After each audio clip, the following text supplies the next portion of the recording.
My name is Helen, and I am 60 years old. For most of my life, I believed marriage was a safe place. I believed love was a shelter from storms.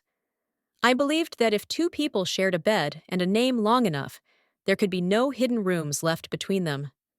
I was wrong. For 25 years, I lived in a house that looked solid from the outside.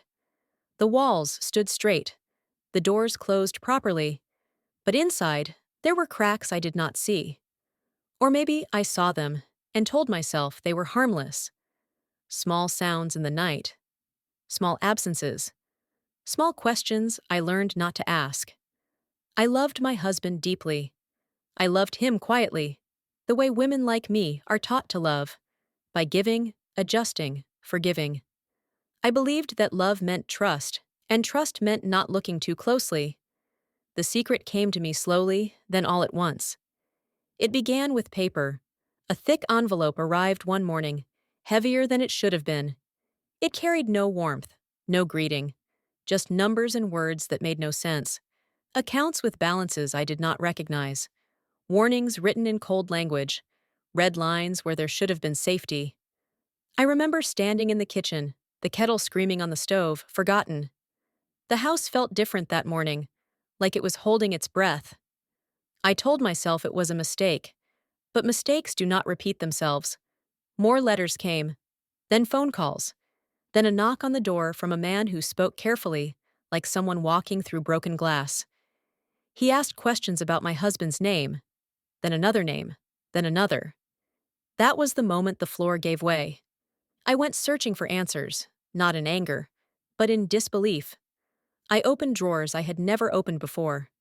I found a locked box hidden behind winter coats that no longer fit either of us. Inside were documents folded and refolded so many times they looked tired. Old IDs, different names, addresses that were never ours, bank papers tracing money like a dark river flowing away from our life. My hands were shaking so badly I had to sit on the floor. The man I married had not just hidden money, he had hidden himself. For decades, he had lived under borrowed names. He had carried debts tied to crimes he never spoke of.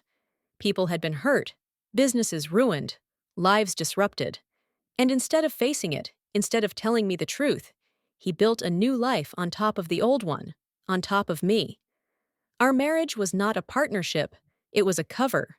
When I confronted him, he did not raise his voice. He did not cry.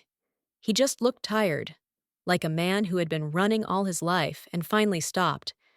He told me he thought the past would stay buried. He told me he loved me in his own way. He told me he never meant for me to carry the weight of it. But I already had. I felt the pain settle in my body like poison. Not loud, not sharp, slow and spreading. Every memory twisted into something unrecognizable. Our wedding day, our laughter, our plans. I did not know what was real anymore. I felt like a guest in my own life. The worst part was not fear. It was betrayal of choice. He took away my right to decide. He took my years and used them as hiding places. I was not just deceived. I was used as silence. I cried alone in the bathroom so he would not hear me. I cried until my face felt unfamiliar in the mirror. The woman looking back at me looked older than 60. She looked emptied. Leaving was not brave at first. It was survival.